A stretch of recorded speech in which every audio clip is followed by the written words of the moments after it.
നോമ്പു ചിന്ത 5-ാം ദിനം. ഹൃദയവഴി കാൽവരി.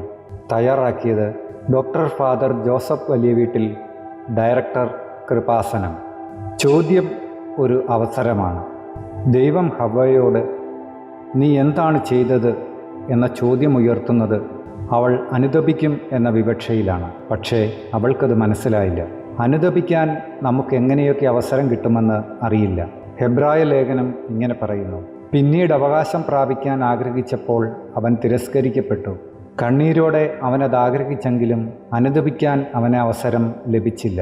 ഹെബ്രായർ 12-ാം അധ്യായം 17 മുതൽ 18 വരെയുള്ള വാക്യങ്ങൾ. പക്ഷേ ചിലർക്കത് മനസ്സിലാവില്ല. നമ്മൾ വീട്ടിലെന്തെങ്കിലും തെറ്റ് ചെയ്തു എന്ന് കരുതുക. അപ്പോൾ അപ്പൻ ചോദിക്കും, അമ്മ ചോദിക്കും, അല്ലെങ്കിൽ ഭാര്യ ചോദിക്കും, നിങ്ങൾ എന്താണ് ചെയ്തത്? ദൈവത്തിൻ്റെ സ്ഥാനത്ത് നിന്നാണ് ആ ചോദ്യം.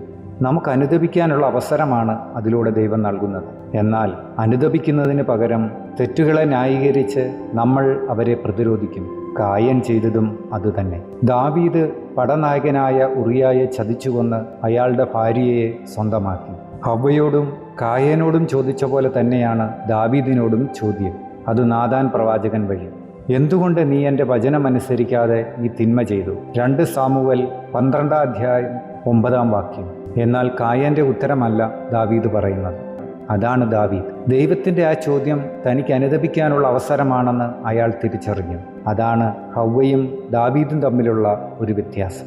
ദാവീദ് തെറ്റു ചെയ്തെങ്കിലും പരിശുദ്ധാത്മാവ് അവനെ കൈവിട്ട് കളയുന്നില്ല. കാരണം നമുക്ക് ബൈബിളിൽ 8855ഓളം വാഗ്ദാനങ്ങൾ തന്നിട്ടുള്ളതിൽ ഒരു വാഗ്ദാനം ഒരു കാരണവശാലും ഞാൻ നിന്നെ ഉപേക്ഷിക്കില്ല എന്നുള്ളതാണ്.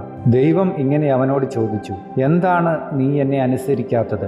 ലോകത്തെല്ലാവരും എന്നെ നിരാകരിച്ചാലും നീ എന്നെ നിരാകരിക്കില്ല എന്നാണ് ഞാൻ കരുതിയതെന്നൊരു വ്യംഗ്യം. നിനക്കെന്തു പറ്റിയെന്ന് ചോദിക്കുന്നത് പോലെ. ദാവീദ് യാതൊരു ഉരുണ്ടുകളിക്കും പോയില്ല. സത്യസന്ധമായി പറഞ്ഞു, ഞാൻ കർത്താവിനെതിരായി പാപം ചെയ്തു പോയി.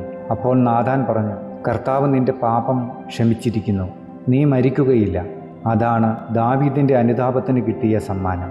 ഇത്തരം മറുപടി കർത്താവിന് കായനോടും ഹവ്വായോടും പറയാമായിരുന്നു. പക്ഷേ അവർ അനുതാപമില്ലാതെ സ്വയം നീതീകരിച്ചു.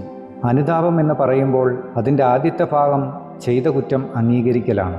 അനുതാപത്തിൻ്റെ 2-ാം ഘട്ടം അംഗീകരിച്ച പാപം ഏറ്റുപറയുകയാണ്. 3-ാം ഭാഗം ഏറ്റുപറഞ്ഞ തിന്മ പിന്നീട് ആവർത്തിക്കാതിരിക്കലാണ്. പകരം സത്പ്രവർത്തികൾ പ്രായശ്ചിത്തമായും നിറവേറ്റിയാൽ ഈ നോമ്പുകാലം നമ്മിൽ ആത്മീയ വസന്തമായി വിടരും.